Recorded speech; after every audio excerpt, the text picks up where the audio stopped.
A nossa convidada de hoje do Jornal do Ténis é a minha prima, não é nada a minha prima, é como se fosse. É como se fosse. Tânia, há tantos anos no ténis, tu continuas a ser conhecida, porque tu agora és campeã de pádel, Salve seja. também és campeã de pádel, É dos velhotes. mas és, Sim. portanto, continuas a ser a Tânia Couto do ténis? Continuo a ser a Tânia Couto do ténis para alguns amigos e obviamente estando ligada ao ténis pela via profissional, acabo por ser também na Sport TV a Tânia Couto do ténis. Mas sim, eu penso que o nome acabou por ficar, muitas vezes não relacionam. E às vezes há em jantares que se fala a Tânia Couto, a Tânia Couto tem ela jogava coisa. muito. Isso não chegam a esse comentário, não chegam a esse comentário, mas já tinha ouvido, vezes, já tinha ouvido. O nome fica e agora algumas amigas que os pais conhecem, já tenho uma grande amiga que o pai ficou muito incomodado porque foi buscar, ou foi entregar o filho dela, que era eu que levava juntamente com o meu filho para o futebol, e de repente chega ao carro, cumprimentou-me como mãe do Francisco e depois deu um respeito à filha por não ter dito que era a mãe do Francisco, era a Tânia Couto do ténis. Mas de resto sou, graças a Deus, uma desconhecida. Olha, tu sempre tiveste uma carreira incrível, eu lembro-me muito bem, porque vivi isso. Tu foste campeã nacional sub-14 em 85, 86. Só estou a fazer os títulos individuais, porque são tantos que nunca mais saímos aqui.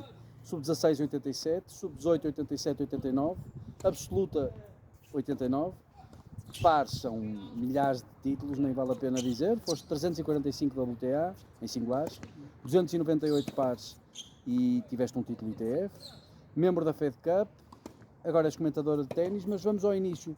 Tu começas, tens o grande Valério Couto, que é o teu pai, como treinador. Tu e o Nené, tu e o Manuel. Na verdade, nós começámos, eu e o meu irmão somos fruto da Leonor Peralta. Nós começámos todos no seto e eu fiz parte daquele grupo de meninas que habitualmente, elas melhores que eu, que eram mais velhas que eu, a Inês Valadas e a Sofia Prazeres éramos as mais novas, mas acabámos por ter ali uma série de jogadores à nossa frente e ficávamos sempre muito contentes que conseguíamos o apuramento para o Nacional. Para o Luffy, não era? Na altura? Exatamente. Começou ainda, o meu primeiro campeonato nacional ainda foi o Bombocas. Tu e o Bombocas, pois. O Bombocas em Troia, que foi assim, uma grande festa, e depois começaram então os Sport Goofies. E eu comecei com a Leonor Peralta e só, penso que aos 13 anos, 13, 14, por aí é que comecei a treinar com o meu pai, eu e o meu irmão, com muito pedido nosso, porque o meu pai não queria inicialmente, mas nós víamos alguns amigos nossos a treinarem com o meu pai e nós quisemos fazer parte desse grupo e acabou por ser o nosso treinador praticamente toda a carreira. E com muito sucesso. Com algum sucesso. Não foi muito? Eu agora vejo e com muita alegria, houve jogadoras depois de mim que fizeram muito mais do que eu, e recentemente a Maria João Colas foi francamente melhor. Agora, fico contente por ter aberto a porta e ter mostrado que era possível em Portugal tentar-se fazer uma carreira profissional. Tu primeiro e depois a Sofia, vocês foram pioneiras, desbravaram terreno? Sim, um bocadinho. Andámos em muitos torneios lá fora, aqueles torneios em que chegávamos à fase de qualificação e eram 200 jogadoras para jogar o quali, para a espanhola já tinha havido um pré-quali, portanto não foi fácil esse início, porque não tínhamos muitos torneios em Portugal e portanto parte do ranking foi feito em torneios duríssimos. Com semanas em hotéis que tinham qualidade mas duvidosa, não tinham propriamente o resto, mas foram semanas de aprendizagem muitíssimo divertidas. A Patrícia Valadas também, que no início ainda, e lembro-me que ia com os seus livros da faculdade tentar conciliar as duas coisas, depois acabou por ser difícil e acabou por ficar a tirar o seu curso e bem. No meu caso, optei por estar 4 anos só a jogar ténis e depois, quando vi que não ia muito mais longe e tive uma lesão mais complicada, lesão abdominal. E achei então que devia começar ou regressar à escola e acabei por... Como é que foi essa? Tu estiveste em agronomia, nunca estudaste agronomia e depois foste para desporto? Eu ainda fiz uma cadeira em agronomia. A comunicação social, desculpa. Eu tive a ideia, ou seja, o curso que eu queria depois de fazer o 12º ano foi sempre agronomia. Porquê? Queria seguir investigação. Queria seguir investigação, genética, nessa área, mas ligada aos animais. Foi sempre uma área que eu quis, mas era impossível conciliar. E ainda tentei nos 2 primeiros anos, não ia às teóricas, treinava de manhã e à tarde e ia às práticas. Claro que na primeira leva de torneios lá fora de um mês era impossível apanhar as aulas todas, o que tinha ficado para trás, e acabei por desistir e estar com a inscrição congelada, e estive 4 anos só a jogar ténis.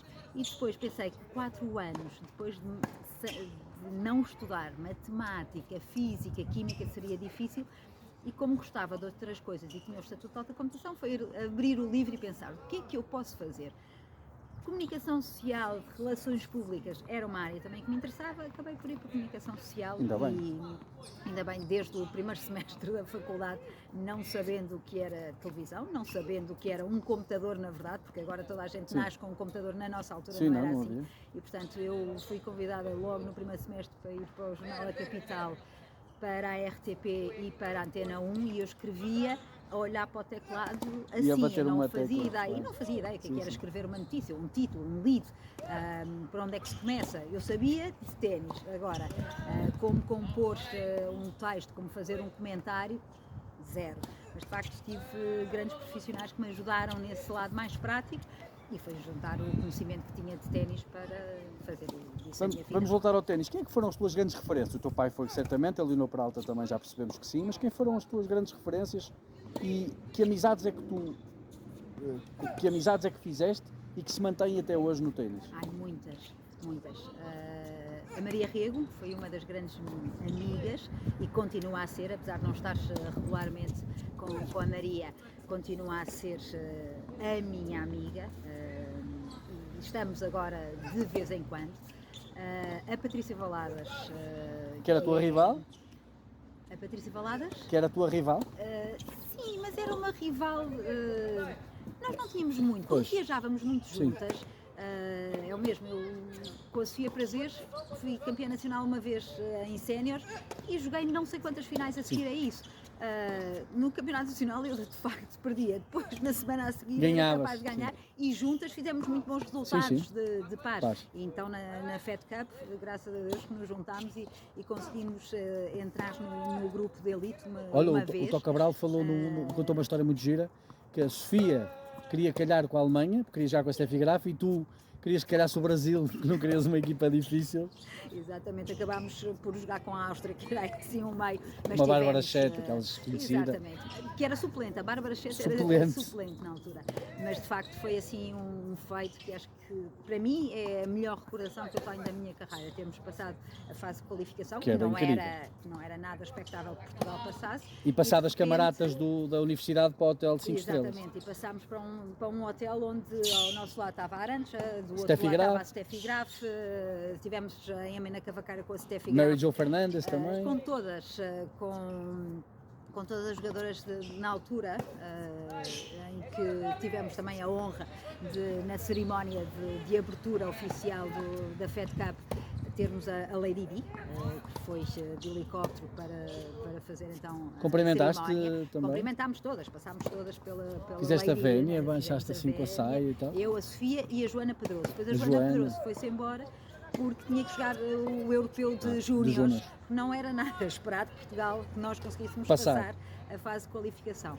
Mas de facto é uma das boas memórias. Foi um marco. Em relação ainda, e não esquecendo das amigas que fiz, são várias: Mónica Caroço, Rita Ascenso, nós temos um grupo de meninas que nos cruzamos de vez em quando, a maior parte delas são do ténis do Aires, porque continuamos a viver todas ali, por ali, mesmo não estando elas no ténis, fomos continuando a ser amigas, a Marta Peralta, não esquecendo, mas a minha grande amiga, que me adotou porque tínhamos 5 anos de diferença, foi a Sandra Marques. Sandra Marques, que fez parte da minha vida e que me ensinou muito, estando 5 anos à minha frente, e agora, não estando cá, tenho a filha, a Benedita, que é uma cópia da mãe, e agora invertemos as posições, portanto não deixa de ser engraçado.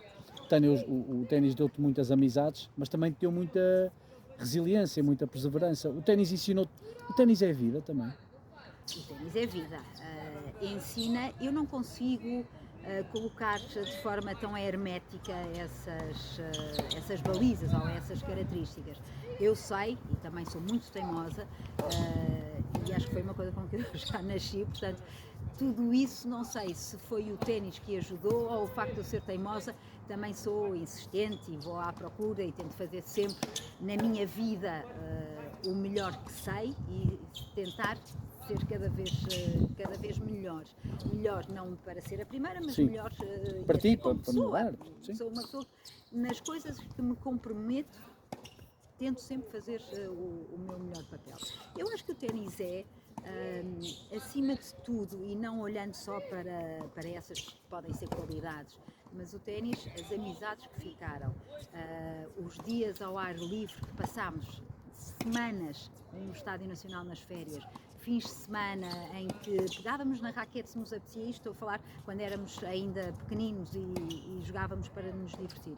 Mesmo que não fosse para estar no campo, estávamos todos a brincar, sempre juntos. Os campeonatos nacionais, onde fomos conhecendo outras pessoas. E não esquecendo a Sandra Vilela, que é também uma das minhas amigas de sempre e que a vida, cada uma nos tem levado para lados diferentes, ainda mais vivo no Porto, mas de facto há aqui um elo de amizade muito, muito grande e que é de salutar. O ténis é isto também, porque não é só o que se passa dentro do corte, mas é muita vivência cá fora. Muito. Ou seja, não podemos pensar, e há mais ténis até divertido ou pouco competitivo nos meus anos de ténis do que aquela altura em que eu passava 6 a 7 horas no corte a treinar. E mesmo assim fizeram-se muitas amizades nessa parte mais profissional da coisa. Mas há muitos momentos lúdicos e tem que haver. O ténis era divertido, não era um sofrimento estar naquelas horas em campo e um sofrimento ir para fora de Portugal jogar torneios. Não. Havia, obviamente, uma grande satisfação, caso contrário, também não se aguenta, nem eu quereria. Tenho 2 grandes amigas que conheci fora de Portugal, 2 tenistas brasileiras, a Tatiana Busso e a Stefanícia Maiorquis, são 2 amigas com quem eu estou regularmente e foi o ténis que me ofereceu. Tatiana Busso, com quem ganhaste o primeiro ITF de Passos. Exatamente, que era treinada pelo Larry Passos, que depois Larry, foi treinador do Gustavo Kirten. Sim, continuamos a falar com muita frequência, já tivemos nestes anos juntas algumas vezes. E são amizades que vêm do ténis. Lá está a prova de que também nos torneios também nos divertíamos e muito. Na tua altura eras sem dúvida uma das melhores jogadoras, se não a melhor, em alguns momentos eras a melhor tenista portuguesa. Olhando para a tua altura, vendo as condições que há agora, acreditas que, tiveste uma lesão abdominal que te interrompeu a carreira abruptamente, mas se não tivesses tido, acreditas que com as condições de hoje podias ter chegado mais longe? Ao top 100, por exemplo, que era o principal objetivo, digamos, logo assim à partida. Eu acho que as coisas também não se podem ver por aí. Houve um momento, e havia na altura também, de pouco investimento numa carreira profissional. Era difícil. O ténis ainda continua a ser muito caro, não é? O ténis continua a ser caro. Vejo um trabalho da Federação que agora apoia de outra forma, que não tinha capacidade de apoiar no nosso tempo. As empresas também não estavam viradas, o sistema escolar não estava virado. Eu fiz o 10º, 11º e 12º à noite, o que agora a maior parte deles não conseguem fazer porque o ensino noturno deixou de existir. Portanto, se por um lado uma federação tem mais capacidade, por outro lado, portas que se fecharam. E uns pais que permitam que o filho deixe de estudar e que vá à aventura, não é fácil. Sem um plano B, não é? Exatamente, sem o plano B. Há agora esta grande hipótese das universidades nos Estados Unidos, que eu acho que acho uma ótima solução para quem quer jogar. Eu, na altura, fui convidada para a UCLA e eu confesso que, na altura, seria a primeira a ir e não tive coragem, tive a consciência. Se eu vou, posso não voltar. Sabes que há muitos treinadores que dizem isso. As distâncias eram muito maiores, as distâncias eram maiores. E não podemos esquecer que é diferente ser rapariga ou ser rapaz. Homem, claro.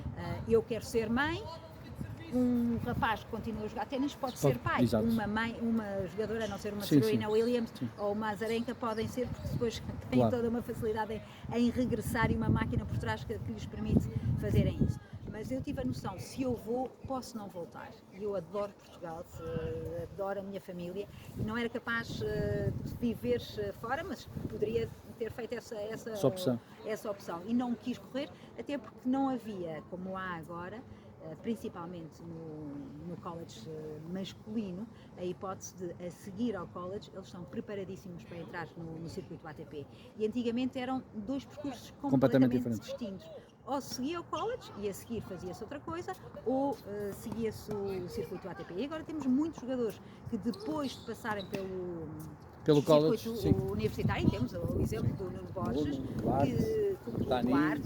mas o Nuno está já dentro do top 100 e acabou de ganhar hoje um ATP de 250. Exatamente, portanto, e fez esse percurso e bem, com Covid pelo meio, mas no mas também teve uma universidade boa, uma universidade que lhe... Claro que sim, mas eu também, isso e a lei não ias parece para uma das melhores, que claro. fosse uma universidade Os tempos eram diferentes, Os tempos eram completamente diferentes, mas eu acho uma excelente solução para quem gosta de jogar ténis e quem não vê uma carreira profissional, ou não tem capacidade para uma carreira profissional, acho um caminho brilhante e vão.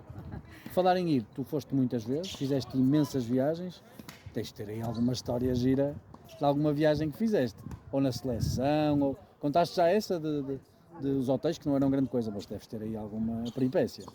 Não tenho assim grandes histórias, ou seja, eram sempre histórias muito divertidas. Eu viajei muito com o contingente brasileiro, que passava muitos meses na Europa e faziam a sede, algumas delas em minha casa, portanto eram meses muito animados, mas assim, história particularmente que me lembra, assim, não vais-te lembrar assim, depois disto, já sei.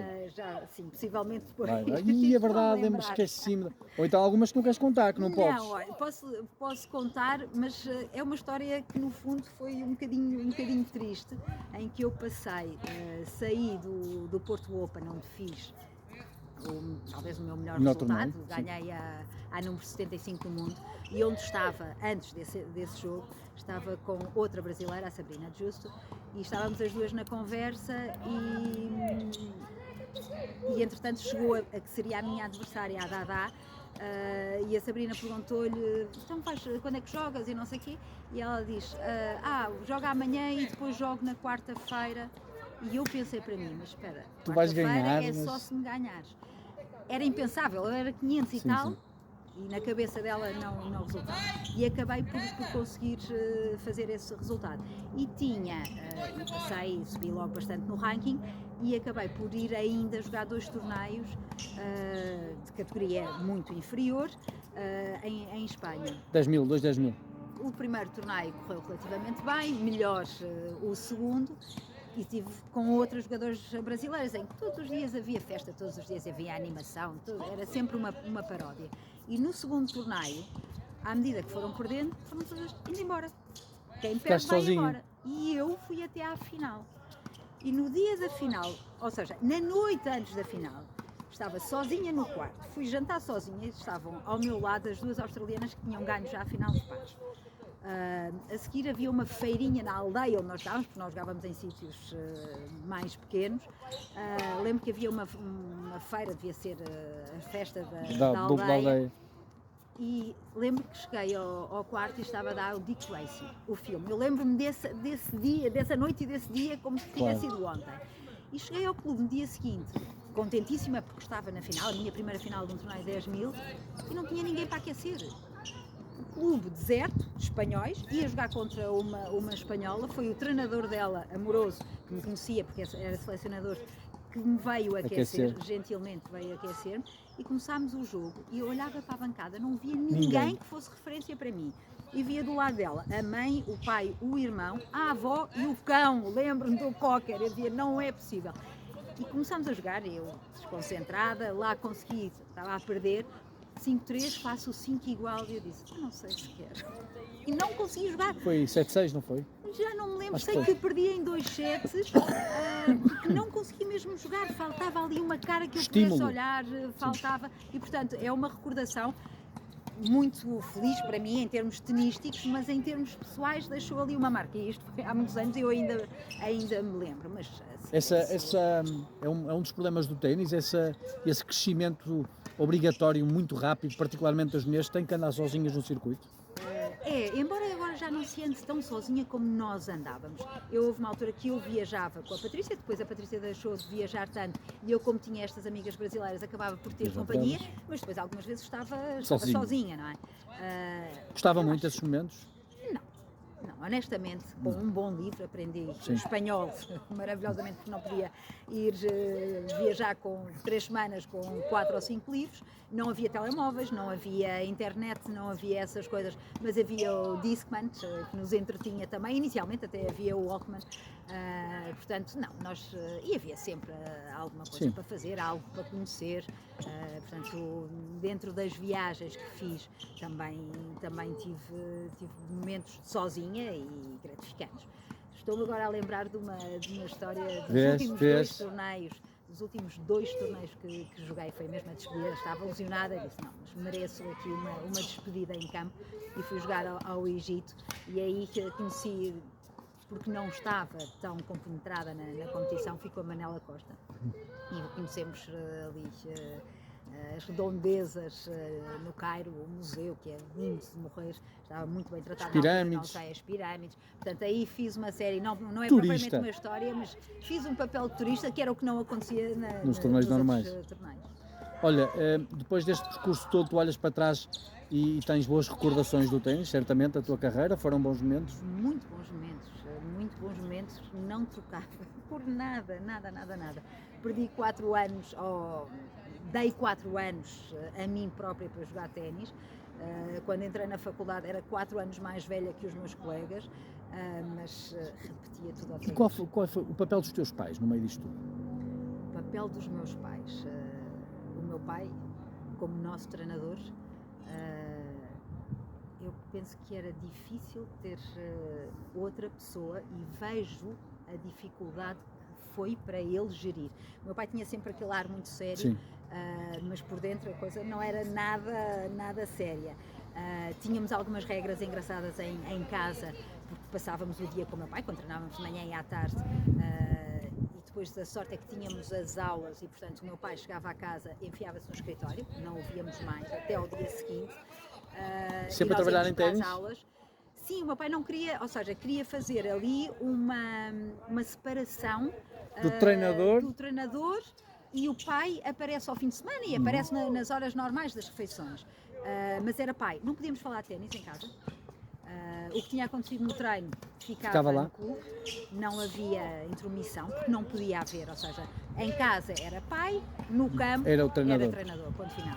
A minha mãe foi sempre quem esteve... O suporte de tudo.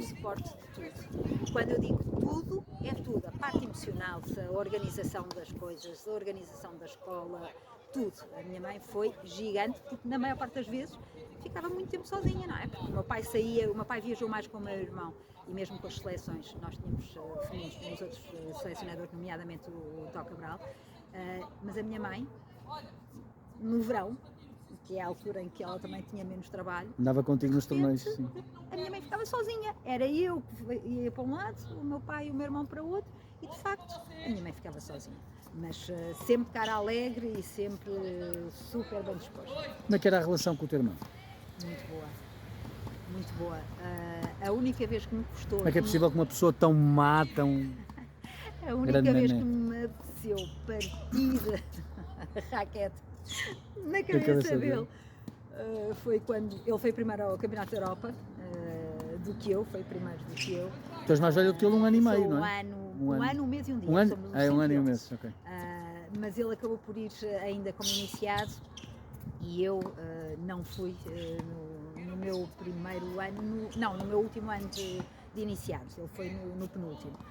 Jogava pouquinho, portanto, conseguiu ir mais cedo do que era suposto. E eu não fui. E quando ele estava a fazer a mala, custou-me um bocadinho. Ele gozou contigo, não? Não gozou, não, por acaso não. Nós temos uma boa relação e desde muito cedo. mas lembro-me de ver o fato de treino da seleção, branco, a risca da Adidas, Lindo. verde e vermelha, e ele era tão pequenino, porque o meu irmão era pequenino, apesar Sim, de ser agora muito grande, na altura era muito pequenino, e para ter as letras a dizer Portugal atrás, que era quase uma circunferência, de tão pequenino que ele era, e que era o fato de treino. O meu irmão fez 11 anos nesse campeonato da Europa. E lembro-me quando, no ano seguinte, eu já fui com ele, sofri tanto a ver os jogos dele, tanto. Ele, para variar, fazia muito bons resultados, nós não, e foi um sofrimento ver o meu irmão a jogar e a poder... Ele não vai ouvir isto de certeza. O que é que tu achas que falhou para o Nené ser ainda melhor que o que foi? Eu acho que a certa altura falha quando tu falha a capacidade de poder viajar mais, falta a capacidade de não teres que contar que dinheiro é que eu tenho, falta um treinador podê-lo acompanhar, e eu acho que foi isso que faltou a todos que desbravámos este caminho. Nós íamos, mas se calhar se tivéssemos alguém ao nosso lado que fizesse uma melhor análise do jogo, que nos poupasse de alguns dissabores, que soubesse transformar até as coisas negativas que todos temos que viver, mas olhar para o lado positivo, talvez aí tivéssemos conseguido de facto melhor. Ainda continuo convicta que temos que sempre criar uma base maior na base, para que possam sair jogadores com 14 anos a saber competir. Eu fui aprender a competir com 15, 16 anos, com jogadores que já tinham competição desde os 10. Sim. Ou seja, nós cá éramos tão pequeninos, eu sabia que jogando com A eu tinha que fazer determinadas coisas, com B tinha que fazer outras, e com C voltava ao início. Portanto, a aprendizagem que nós tínhamos que fazer não foi feita. E isso só acontece quando temos muita competição, quando temos 20, 30 à nossa frente para ganharmos um torneio, temos que ter jogos muito difíceis, o que não acontecia. E é essa base que eu acho que nos faltou a todos. Começámos muito tarde a saber competir. O meu irmão talvez não tanto, e enquanto a inteligência dele em campo, o toque de bola que ele tinha, o jogo diferente que ele tinha, enquanto isso foi suficiente, ele conseguiu. Quando passou a ser preciso, e aconteceu a todos, nós olhámos com atenção para todos os jogadores do tempo dele, parecia que faltava sempre ali alguma coisa, e essa alguma coisa não tinha a ver com técnica, maus treinos, não tinha a ver com técnica, e penso que aí também devemos muito aos treinadores que iniciaram também, nós fomos pioneiros, porque houve alguém também nesse campo que estudou e que se preparou e tentou desbravar caminho.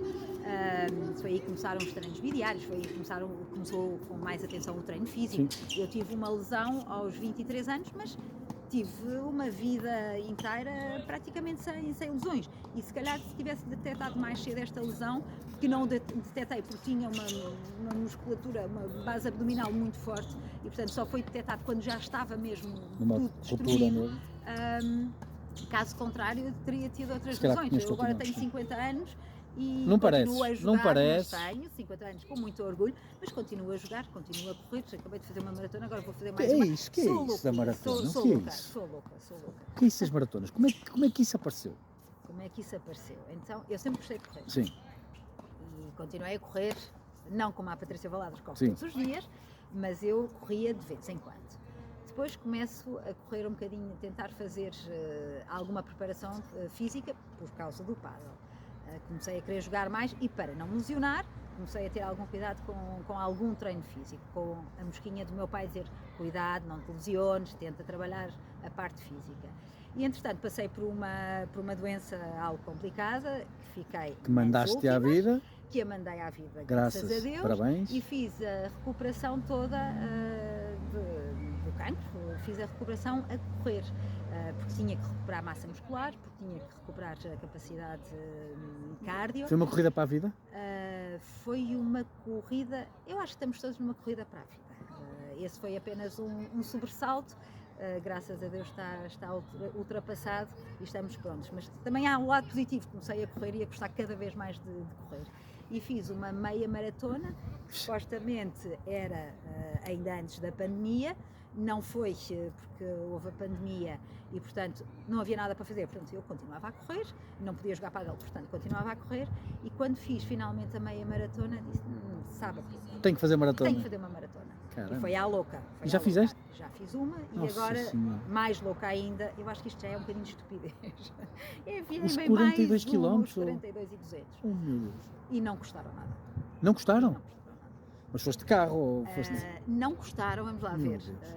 E aí sim, aquilo que falavas há pouco, Da de resiliência. resiliência, etc, etc. Mas não é na prova.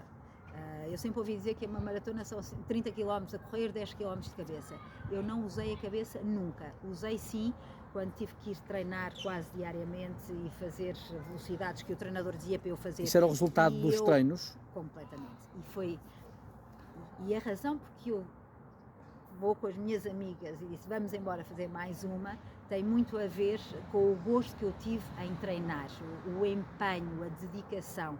Não apetece estar a chover ou está calor, não interessa, tenho um treino para fazer, é aqui.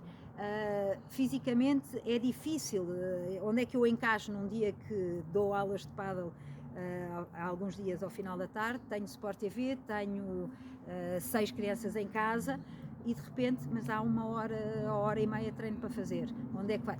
Tem que ser às 7 da manhã. Não interessa, vamos embora. Corres E, todos os portanto, dias? Desta vez não estou a correr tanto todos os dias, porque fiz a maratona há pouco tempo e pelos vistos agora, por causa do desgaste, não se treina tanto, mas corro muitas vezes. E nos dias de folga tento jogar um bocadinho de pádel. Faz Meu Deus. lindamente. Ainda bem. Tânia, como é que gostavas de te ver nos próximos tempos? Exatamente como estou. Acho que com uma família fantástica, os meus pais e o meu irmão, está tudo muitíssimo bem, com os meus filhos, os meus enteados, o Rodrigo, tudo sobre rodas, a fazer o que gosto, apesar de agora estar um bocadinho de luto com a saída do Federer, e penso que o mundo Pois do é. ténis Estamos está todos. todo bastante triste. Era inevitável, como é óbvio, mas não deixa Da de maneira ser. que Principalmente, foi. eu vi o Federer a crescer, eu fiz o jogo dele com o Sampras em Wimbledon, em que toda a gente viu esse jogo, assistiu à passagem de testemunho, portanto, eu acompanhei a carreira e custa muito este adeus, principalmente não acontecendo no palco do Wimbledon. Mas pronto, não está em condições e merece ser feliz, merece fazer outra vida, já deu muito ao ténis e estamos todos muito agradecidos, mas vejo-me outra vez a acompanhar uns Sinners e uns Alcaraz da vida e a fazer o que gosto, que é comentar e ver muito bom ténis. Portanto, a pergunta, vivias sem ténis, nem vale a pena. Não vivia. Não vivia, embora não jogue. Confesso que não jogo por justiça ao que eu fiz anteriormente. Já não jogo o que jogava, já não corro o que corria e já não penso mal como pensava. Ou seja, agora, depois de ver os melhores do mundo, acabo por pensar melhor e não conseguir produzir em campo aquilo que os vejo fazer. Portanto, passei para outro desporto, que é o pádel, que é uma raquete mais pequenina e um campo mais pequeno, e divirto-me à mesma. Tânia, obrigado por partilhares aqui um bocadinho da tua vida, da tua vivência e parabéns por tudo o que tens feito.